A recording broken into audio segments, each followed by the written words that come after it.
Ibu, Oma, Opa, Kawula Muda, dan juga adik-adik yang terkasih dalam Kristus.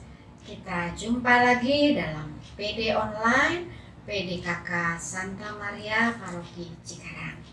Masa pandemi masih terus kita rasakan, tetapi tidak menyurutkan semangat kita, tidak memupuskan harapan kita untuk tetap memuji dan memuliakan Tuhan. Dan kita percaya Tuhan hadir saat ini di rumah masing-masing, dan Tuhan akan melawat hati kita semua, karena Tuhan adalah Allah yang luar biasa, Allah yang memiliki kuasa sangat besar, sehingga kita semua mampu melewati masa pandemi ini di dalam pertolongan Tuhan. Tuhan Allah sungguh luar biasa. Kasih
syukur dan terima kasih karena kasih-Mu yang luar biasa besarnya kepada kami, sehingga Engkau senantiasa menyertai kami di dalam perjalanan hidup kami. Saat ini Engkau masih tetap hadir dan menyertai kami. Kami percaya Roh Kudus ada di sini, dan kami akan dibimbing untuk saat ini boleh memuji, memuliakan, dan menyembah Engkau di dalam persekutuan doa ini. Bapa, kami yakin bahwa setiap dari kami akan Kau lawat, sehingga kami boleh merasakan kemuliaan-Mu, sehingga kami boleh merasakan hadirat-Mu, dan kami percaya bahwa di dalam hadirat-Mu kami boleh dengan penuh kerendahan hati senantiasa memuji Engkau. Bapa, Engkau tahu bahwa kami manusia lemah yang seringkali terjatuh di dalam dosa dan juga jatuh di dalam kesalahan-kesalahan yang sama. Untuk itu Bapa, kami mohon pengampunan-Mu, kami mohon agar hari demi hari ke depan kami boleh hidup menjadi lebih baik lagi dan sungguh berkenan di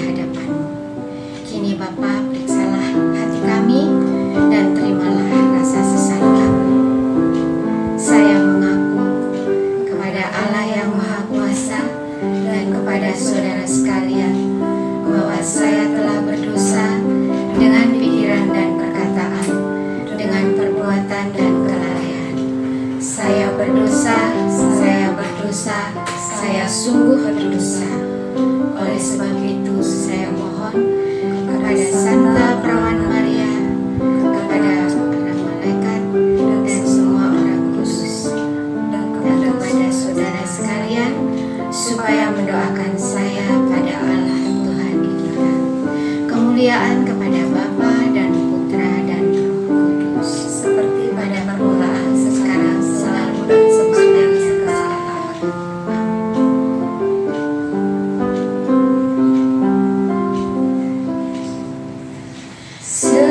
Semusim berlalu, namun kau selalu peliharaku.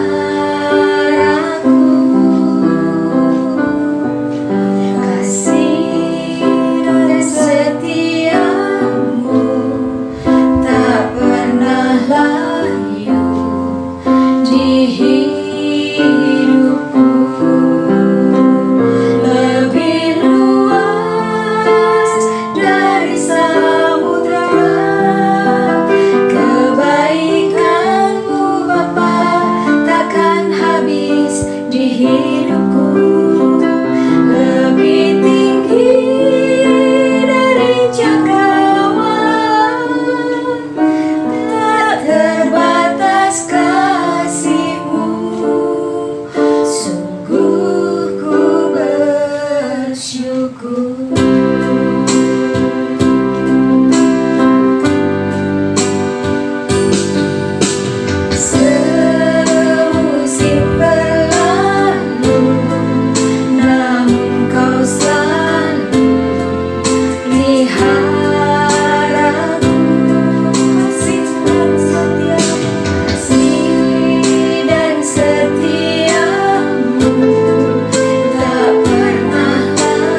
Kami percaya Tuhan, Engkau ada di tengah-tengah kami. Kami percaya hadirat-Mu memenuhi setiap kami, melingkupi setiap pribadi kami. Kami juga percaya Tuhan hadir dan melawat kami semua. Hati kami terbuka dengan sungguh bagi lawatan-Mu, dan kasih-Mu yang sempurna boleh menjamah kami. Terima kasih Tuhan, dengan hati yang rindu, dengan jiwa yang haus, kami datang untuk menyembah Engkau. Sungguh Tuhan, kami rindu untuk tinggal di rumah-Mu.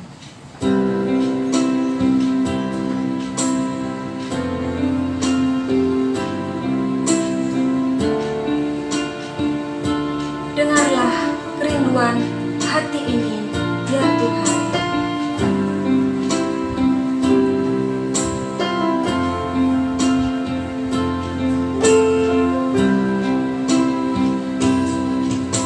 Satu hal yang ku rindu, berdiam di dalam rumah. Satu hal yang ku pinta, menikmati bait-Mu Tuhan. Satu hal yang ku rindu, berdiam di dalam rumah-Mu. Satu hal yang ku pinta, menikmati bait-Mu Tuhan. Lebih baik satu hari di pelataran-Mu daripada 1000 hari di tempat lain.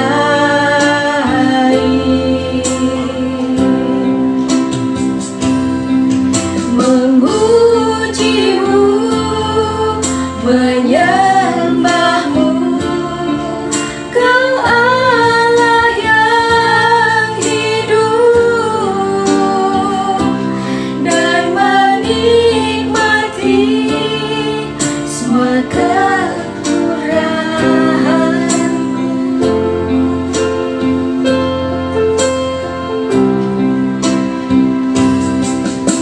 Satu hal yang ku rindu, berdiam di dalam rumah-Mu. Satu hal yang ku pinta, menikmati bait-Mu Tuhan. Lebih baik satu hari di pelataran-Mu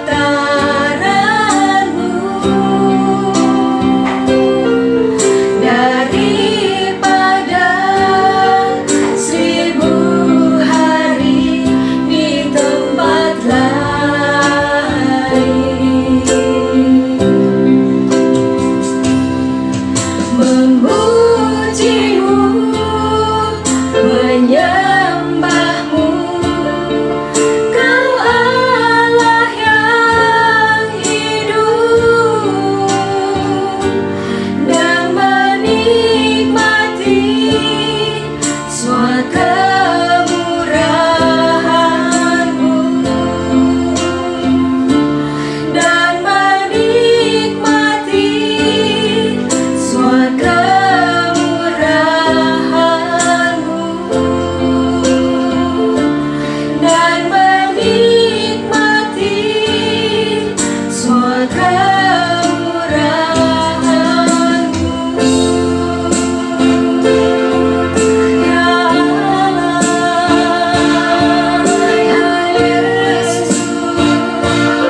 inilah ungkapan hati kami, bahwa setiap hati kami rindu untuk diam di rumah-Mu, tinggal bersama Engkau, tinggal bersama-Mu untuk selamanya, dekat dengan-Mu, melekat dengan Engkau. Sebab kami tahu, dengan tinggal bersama Engkau, kami akan menikmati semua kebaikan-Mu yang Kau beri untuk kami. Sebab sungguh besar anugerah-Mu bagi kami semua. Kini ya Bapa, kami mau mendengarkan firman-Mu melalui hamba-Mu, Bapak Tony Tandra. Hadirlah ke dalam setiap hati kami. Bersabdalah Bapa, hamba-Mu siap untuk mendengarkan.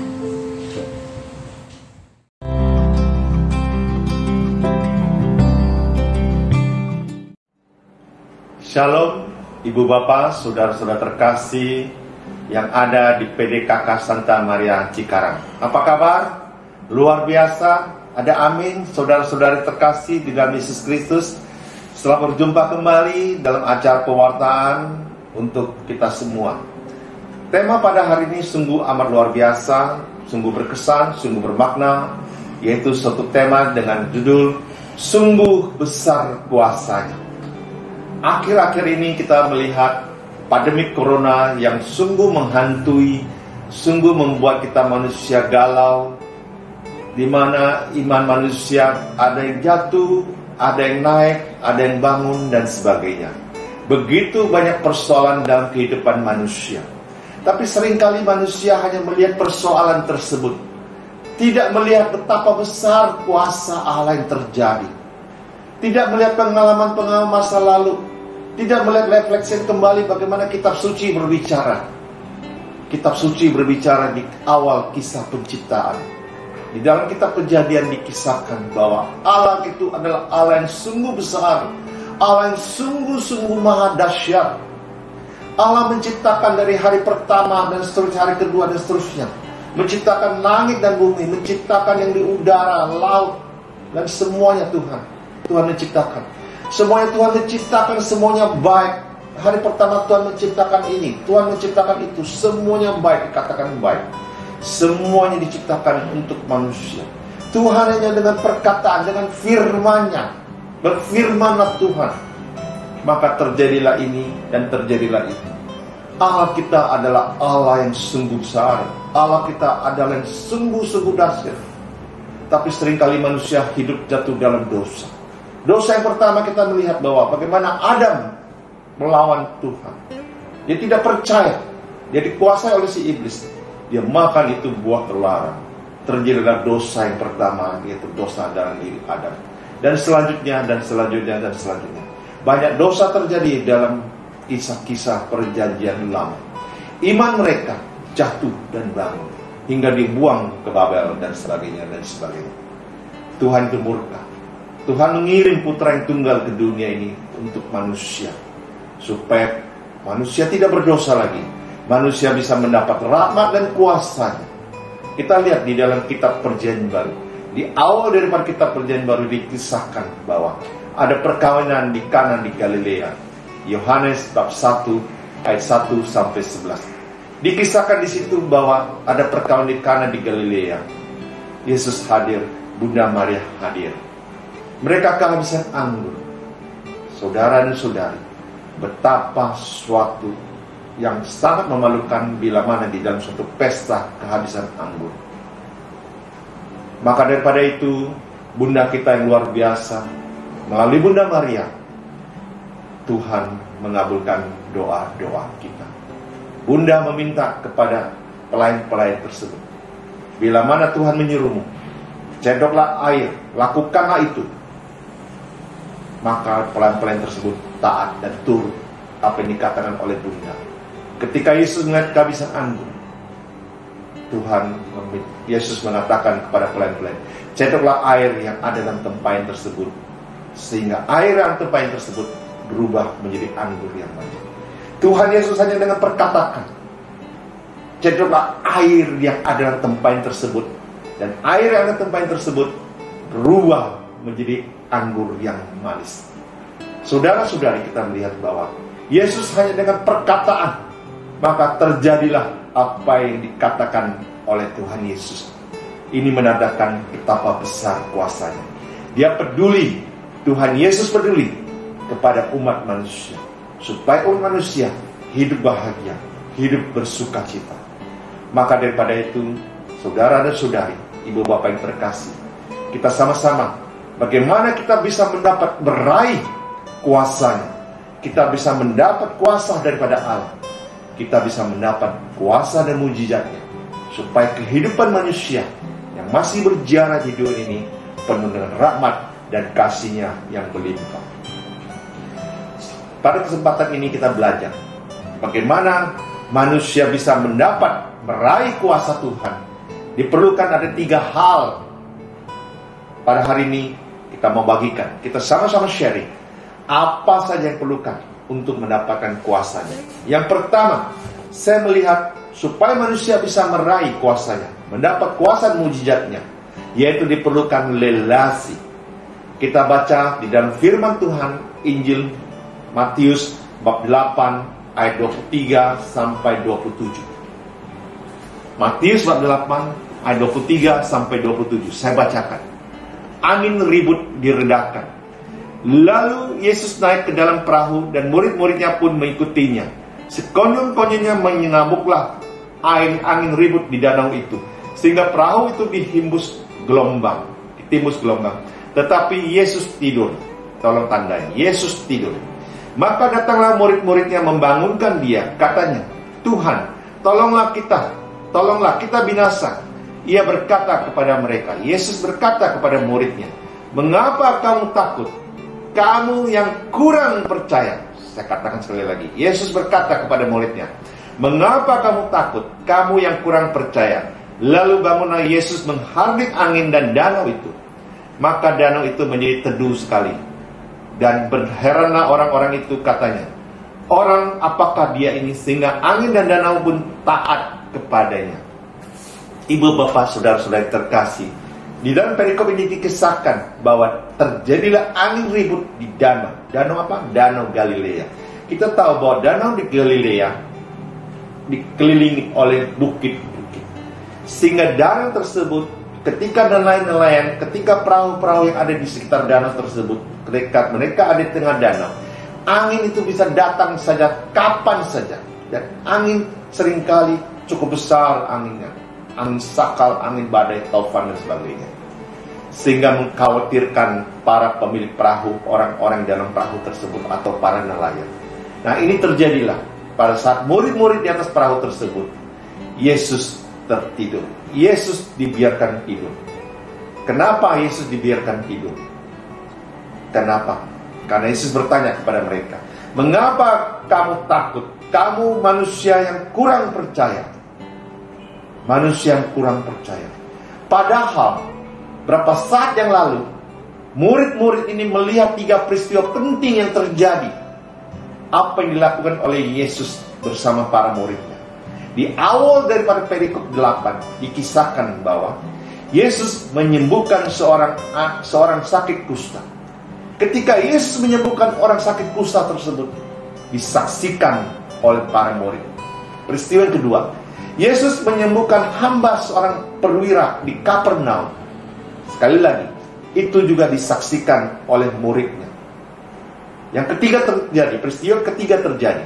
Yesus menyembuhkan ibu mertua Petrus dan orang-orang lain. Ketiga peristiwa penting tersebut tercatat sebelum angin ribut diredakan, atau masih di dalam perikop ke-8 daripada Matius. Murid-muridnya menyaksikan secara langsung dengan kasat matanya 3 peristiwa penting yang terjadi. Bagaimana kuasa Tuhan bisa menyembuhkan orang sakit kusta, menyembuhkan ibu mertua Petrus, menyembuhkan seorang hamba perwira di Kapernaum. 3 peristiwa penting. Mereka masih tidak percaya kepada Yesus, membiarkan Yesus tidur. Artinya, tidak ada relasi yang terjadi antara anak-anak atau murid-murid kita semua dengan Tuhan kita Yesus Kristus. Kita telah menyaksikan bagaimana kuasa Allah terjadi dalam diri Yesus. Dia mampu menyembuhkan siapapun juga. Tapi manusia seringkali tidak membina relasi yang baik dengan Tuhan, membiarkan Tuhan tertidur.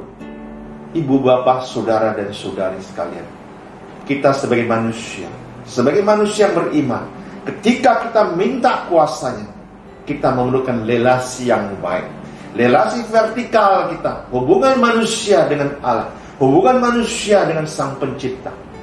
Kita ingat di dalam introduction tadi, Tuhan hanya berfirman. Yesus Kristus hanya dengan berfirman, maka air berubah menjadi anggur yang manis. Tuhan hanya berfirman, terjadilah pagi, terjadilah siang, dan terjadilah malam. Dan terjadilah segala-galanya. Semua untuk manusia, semuanya itu baik.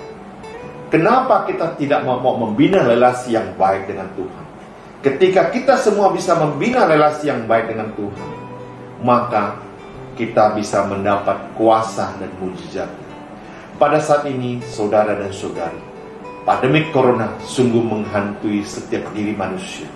Ketika kita keluar dari rumah, kita harus pakai masker, kita harus sering cuci tangan, kita harus pakai sanitizer dan sebagainya. Kita harus jaga jarak. Kita takut terkena pandemi virus corona ini. Kita dibutuhkan untuk menjaga relasi kita dengan baik dengan Tuhan, supaya kita manusia bisa terbebas dari segala sakit penyakit.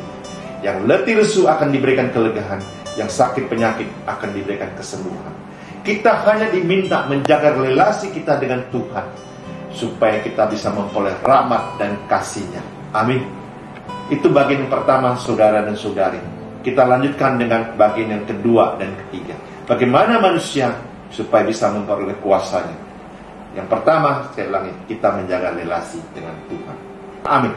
Kita lanjutkan dengan yang kedua, yaitu percaya. Baik, kita lanjutkan. Bagaimana manusia untuk dapat memperoleh kuasanya, untuk mendapatkan mujizat daripada Allah? Yang pertama, kita telah belajar menjaga relasi kita dengan Allah.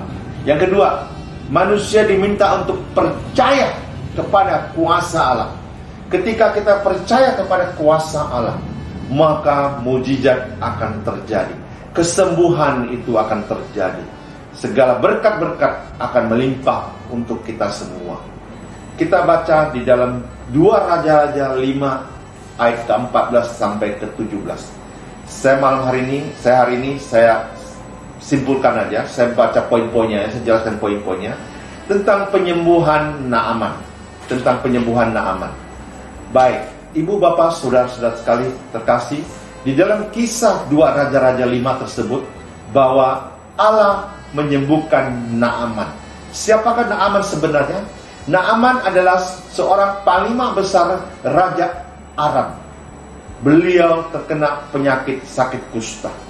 Kita tahu bahwa penyakit sakit kusta adalah penyakit yang sangat menakutkan, di mana penyakit kusta tersebut sangat dikucilkan.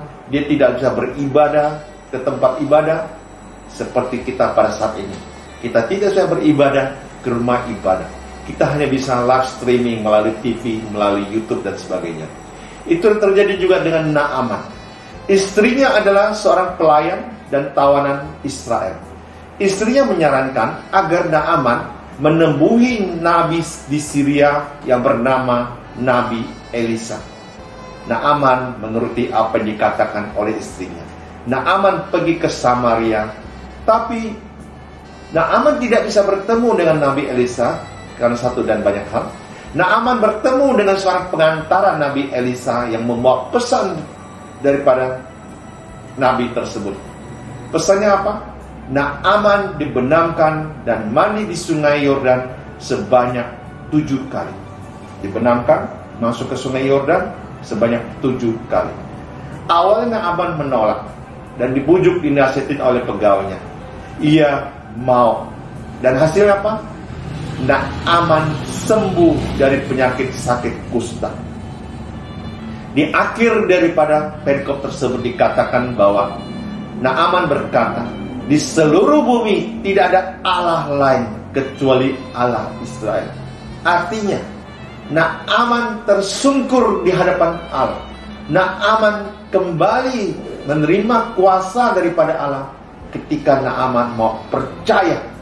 Ketika Naaman mau meneliti kata Nabi, dia menelankan dirinya di sungai Yordan sebanyak 7 kali.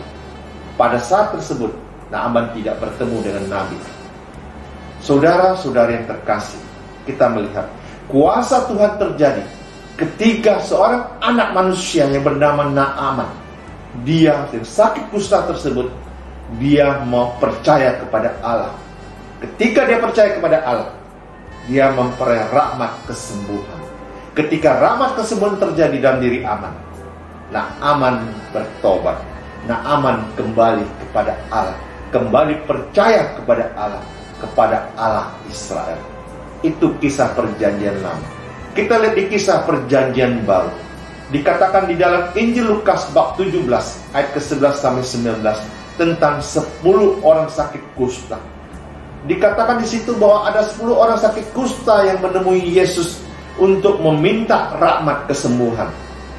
Mereka yang sakit kusta ini berdiri agak jauh daripada Yesus dan sambil berteriak minta belas kasihan daripada Yesus. Yesus menjawab, "Pergilah dan perlihatkanlah kepada para imam." Ini perintah yang amat berat, karena tradisi orang Yahudi bahwa orang-orang sakit kusta tidak boleh bertemu dengan para imam, karena itu najis. Mereka jaga jarak. Jadi zaman dulu sudah ada social distance rupanya ya. Kita sekarang baru tahu bahwa ada social distance ketika orang sakit corona dan sebagainya. Zaman dahulu orang sakit kusta harus ada jaga jarak dengan para imam, karena orang kusta tersebut adalah najis. Tidak boleh bertemu, tidak boleh dekat-dekat dengan para imam yang kedekatan lebih suci. Mereka nggak boleh bergaul, bersentuhan dengan para imam. Tidak boleh shake hand ya. Imam-imam pasti akan menolak mereka yang bersakit penyakit kusta. Kenapa? Karena orang sakit kusta nggak boleh bertemu, nggak boleh bersentuhan dengan para imam yang sudah dikuduskan. Tapi kita melihat bahwa orang-orang kusta tersebut mau taat, mau percaya apa yang diperintahkan oleh Yesus. Mereka pergi juga, mereka lakukan apa yang dikatakan Yesus. Puji Tuhan. Di tengah perjalanan, para kusta tersebut sembuh. Sekali lagi saya ulangi, di tengah perjalanan, sebelum bertemu dengan para imam, para sakit kusta tersebut sembuh. Mereka bukan hanya sembuh secara fisik, tapi mereka juga sembuh secara psikis, sembuh secara sosial. Mereka boleh bertemu dengan para sanak famili, boleh bertemu dengan para imam, mereka boleh pergi ke tempat ibadah dengan baik. Itulah kenyataan bagi saudara dan saudari, teman-teman semua. Di zaman pandemi corona ini, kita seringkali dibatasi dalam pergaulan kita. Kita diisolasi, kita dikarantina. Ketika keluar dari rumah, kita rasa ketakutan. Kita mirip-mirip dengan orang takut dan mirip-mirip dengan orang sakit kusta tersebut. Ketika Anda percaya kepada Yesus, Yesus menyuruh Anda untuk pergi, Anda lakukan. Yakin dan percaya, Tuhan menyertai Anda. Jangan takut. Ketika Anda keluar rumah, berdoa, Tuhan menyertai Anda. Kita melihat selanjutnya. Setelah mereka sembuh, mereka kembali kepada Yesus. Dan mereka tersungkur, bersukacita di kaki Yesus sebagai ungkapan syukur. Itulah 10 orang sakit kusta tersebut.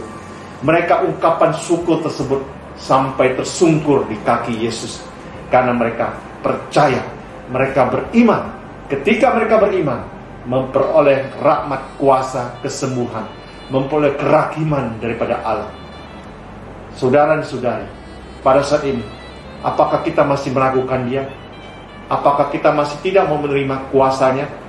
Mari saya ajak saudara-saudari, Ketika ada kesembuhan terjadi, ada pertobatan, semakin beriman kepada Yesus, kita semua menang.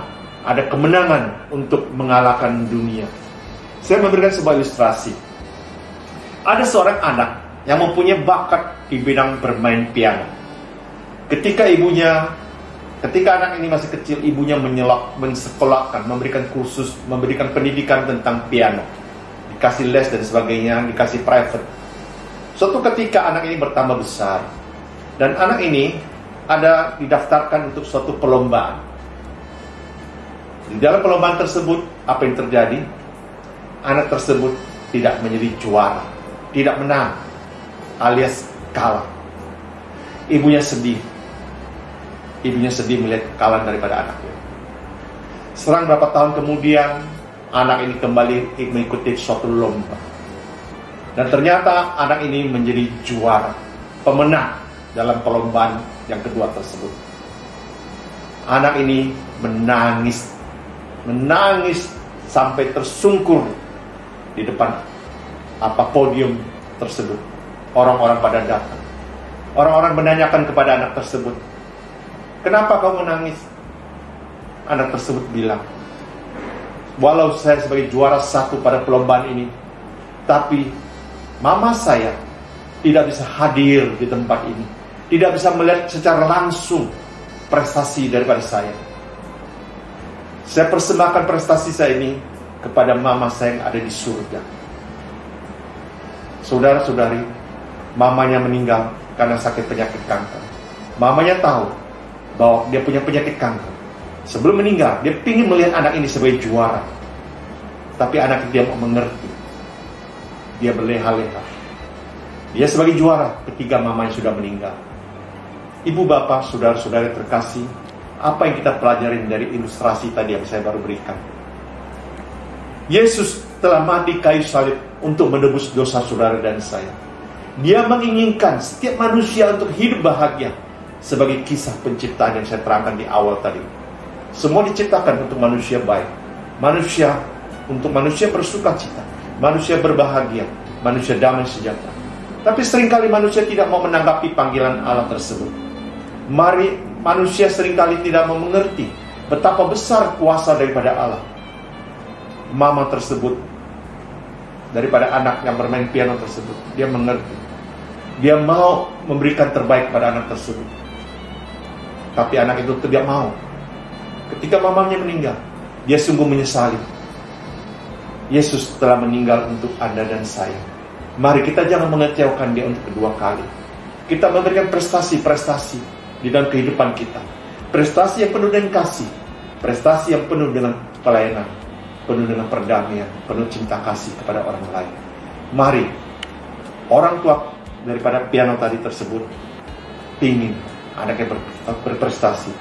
Tuhan Yesus juga menginginkan Anda untuk hidup berprestasi. Kita berprestasi di dalam iman kita. Kita memperoleh kuasanya. Kita memperoleh kuasa dan mujizatnya. Ada kesembuhan terjadi dalam diri kita secara fisik, psikis kita, di dalam sosial hidup kita. Kita boleh bersuka cita di dalam damai sejahtera. Amin. Mari Bapak Ibu sekalian, ini pertama saya ulangi, kita harus mempunyai relasi dengan Allah untuk memperoleh kuasa. Yang kedua, kita harus percaya, kita beriman kepada Allah untuk memperoleh kuasa dan mujizatnya. Nah, kita lanjutkan yang ketiga. Bapak, Ibu, saudara-saudara terkasih di dalam Yesus Kristus. Sekarang bagian ketiga. Bagaimana kita memperoleh kuasa daripada Allah? Yang ketiga, kita membutuhkan perkataan dan perbuatan, atau bahasa kerennya yaitu integritas. Kita baca sama-sama Injil Lukas bab 5 ayat 1 sampai 4. Pada suatu kali Yesus berdiri di pantai Danau Genesaret. Sedang orang banyak mengemuri dia, hendak mendengarkan firman Allah. Ia melihat 2 perahu di tepi pantai. Nelayan-nelayannya telah turun dan sedang membasuh jalannya. Ia naik ke dalam salah satu perahu itu, yaitu perahu Simon, dan menyuruh dia supaya menolakkan perahunya sedikit jauh dari pantai. Lalu ia duduk dan mengajar orang banyak dari atas perahu. Setelah selesai berbicara, ia berkata kepada Simon, "Bertolaklah ke tempat yang lebih dalam dan tebarkan jalamu." Ibu bapak saudara-saudara terkasih, kita melihat Yesus berdiri di tepi pantai, lalu naik ke salah satu perahu daripada Simon, dan Yesus berkhotbah di situ. Apa yang terjadi saudara-saudari? Pada saat yang sama, di titik yang sama, di tempat yang sama, murid-murid Yesus, Simon dan kawan-kawannya sedang membersihkan jalannya. Sepanjang malam mereka tidak mendapat ikan. Mereka seorang nelayan, tapi tidak mendapat ikan. Galau nggak? Galau. Prihatin. Sudah banyak uang keluar untuk solar kapalnya, untuk uang rokok, kopi, bekal dan sebagainya, kasbon untuk rumah tangga, untuk istri dan anak-anak, tapi pulang tidak membawa hasil, pulang membawa utang. Murid-murid sungguh galau. Itulah cerminan kehidupan manusia pada saat ini, di mana terjadi banyak sekali PHK, di mana banyak sekali terjadi krisis keuangan. Perusahaan mengalami defisit yang sungguh amat luar biasa. Ketika angka pandemi corona naik, omset bergerak turun.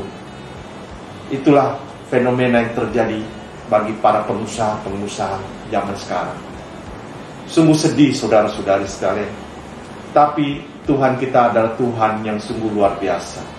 Tuhan kita sungguh amat besar.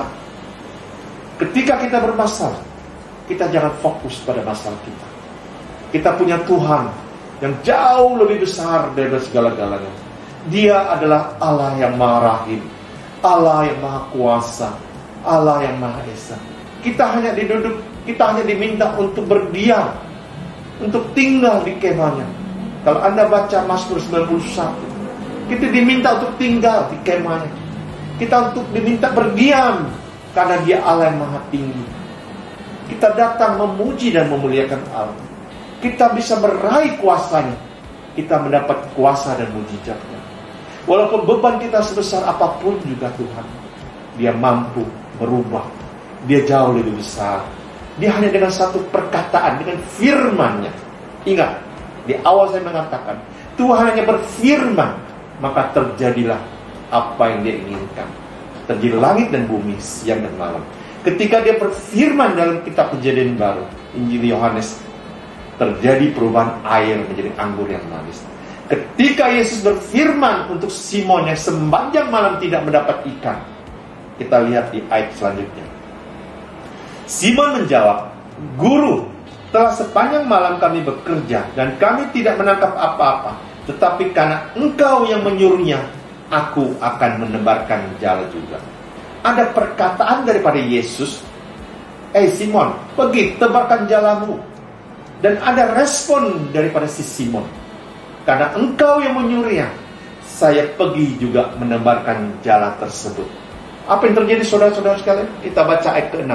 Dan setelah mereka melakukannya, Simon dan kawan-kawan melakukannya, mereka menangkap sejumlah besar ikan, sehingga jala mereka mulai koyak. Oh, lihat saudara-saudara, haleluya. Kuasa Tuhan terjadi ketika anak manusia mau mendengarkan perkataan daripada Allah, Tuhan Yesus, dan mau melakukan suatu perbuatan, tindakan daripada iman tersebut.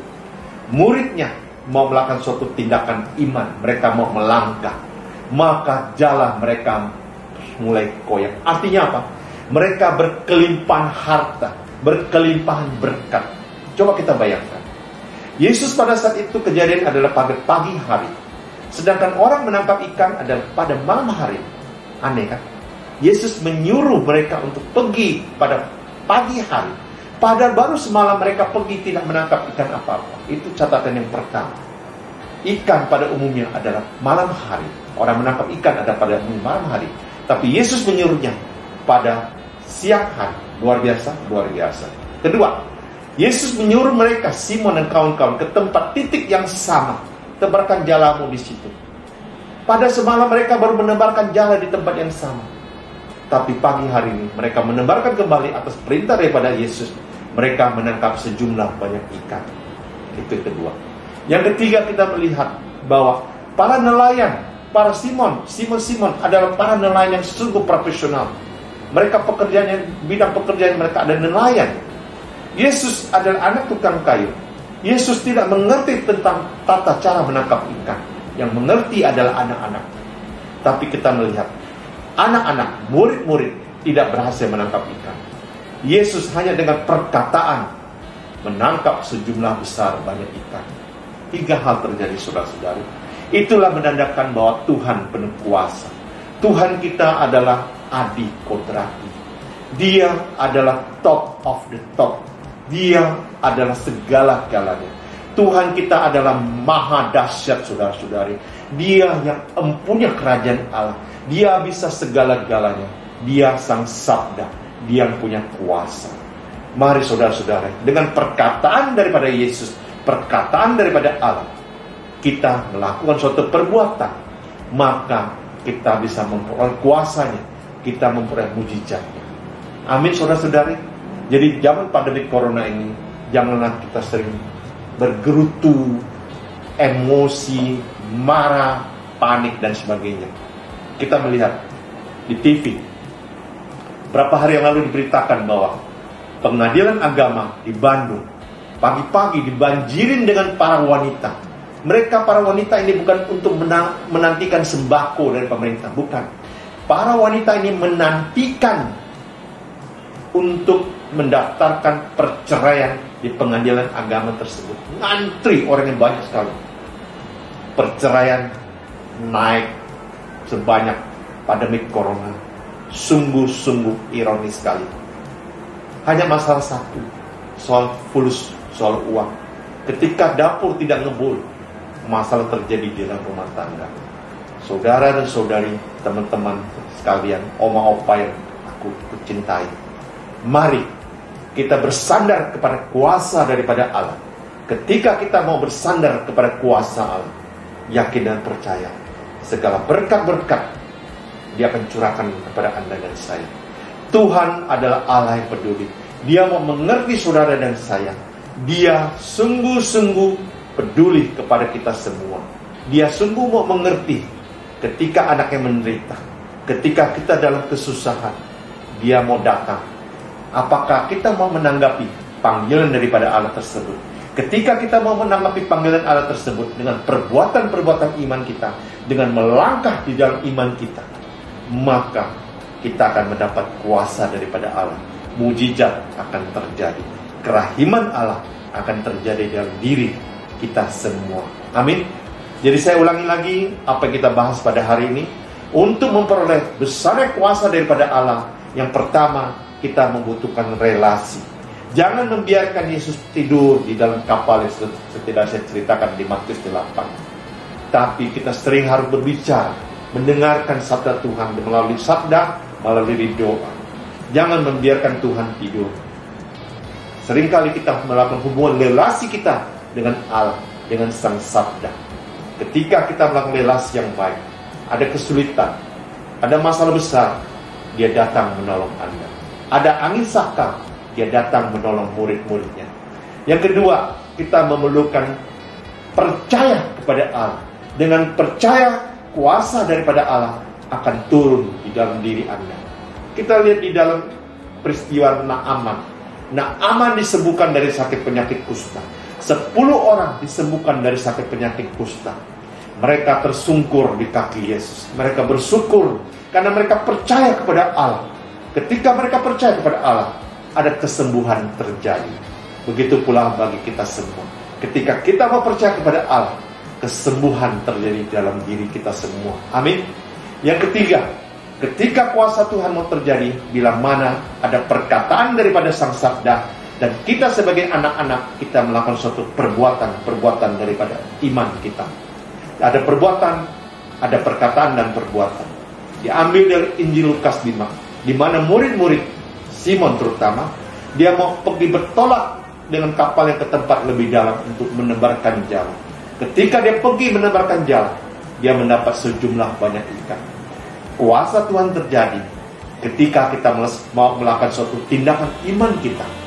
Bapak, Ibu, Saudara-saudara sekalian, semoga firman pada hari ini sungguh menjadi rema kehidupan bagi kita semua. Kita disembuhkan secara fisik, secara psikis, di dalam kehidupan sosial budaya kita diterima oleh masyarakat. Kita menjadi orang yang sehat walafiat secara jasmani rohani. Walaupun kita sudah berumur, oma opa, tapi kita tetap semangat. Kita mau datang melayani Dia karena besar kuasa-Nya. Amin. Terima kasih. Tuhan memberkati PDKK Santa Maria Cikarang. God bless you.